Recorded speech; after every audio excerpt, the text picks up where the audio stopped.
I've been sitting with a persistent feeling that I don't quite have the language for yet. It usually surfaces when I am reading the Old Testament. I find myself sensing that the God in those texts feels deeply rooted in the particular world of the Israelites, their migrations, their fears, their hopes, and that narrow stretch of land pressed between powerful neighbors. When I read these stories, I hear the record of a small Iron Age community wrestling with drought, invasion, famine, and the sheer unpredictability of existence. The God of the Israelites behaves like the psychological and political center of a tribe trying to survive in a region where empires stomped around like elephants. It feels as if the divine presence is inseparable from that specific community, shaped by the very soil they stood on. This intuition, that religion often grows out of a community's need to create safety and a guardian for their future, solidified for me through the encounter regarding West African Vodun. I had a conversation with a friend from Benin who mentioned, almost casually, that every family has a Da, just like my name. He explained that a Da is a spiritual mediator or custodian, a person standing at the hinge between the human family and the spirit world. Their task is to help the family interpret signs, maintain balance with ancestors, and guide rituals that keep the household aligned with its protective spirits. This role exists because the smallest unit of survival in that society is the lineage. The family compound held the land, farmed the crops, and buried the ancestors. Therefore, the spirit world mirrored that structure. A centralized religious authority wouldn't fit that reality. You needed someone who knew your family's specific stories, strengths, and vulnerabilities. Vodun fits the pattern I sensed in the Bible in a vivid, real-world way, where the Old Testament shows a God shaped by the survival needs of a desert-bordering tribal community. Vodun shows how a belief system grows from the daily textures of West African life.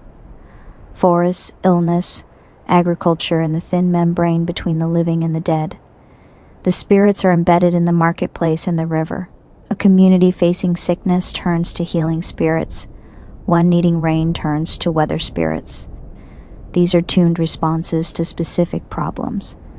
Groups under pressure create systems of meaning that guard them and guide them.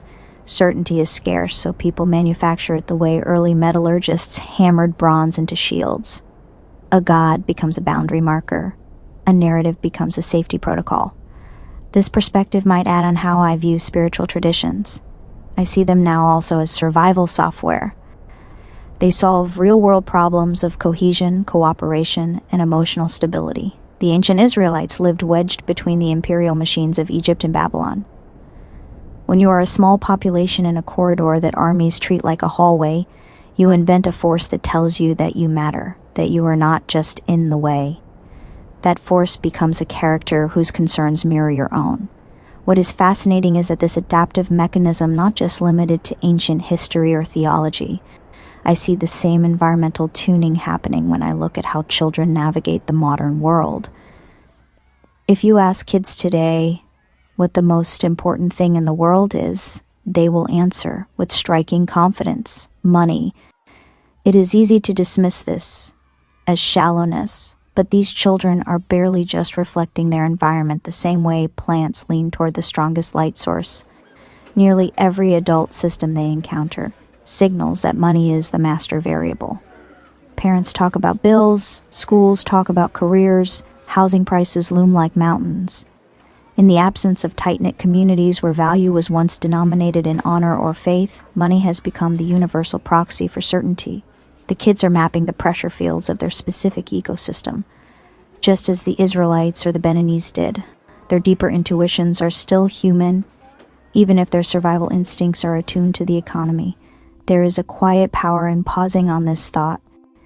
Whether it is the Israelite prophets, the Beninese Da, or a modern child identifying money as their safety net, we are always trying to anchor ourselves when the world feels unstable.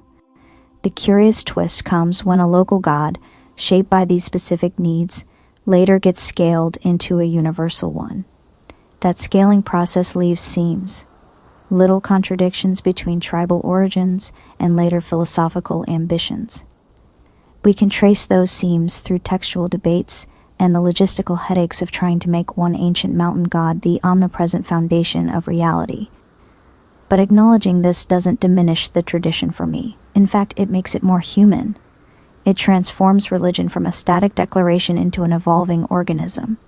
It is evidence that humans were doing adaptive engineering long before we had the language for it, building stories to stabilize us in a universe that keeps throwing sandstorms in our faces.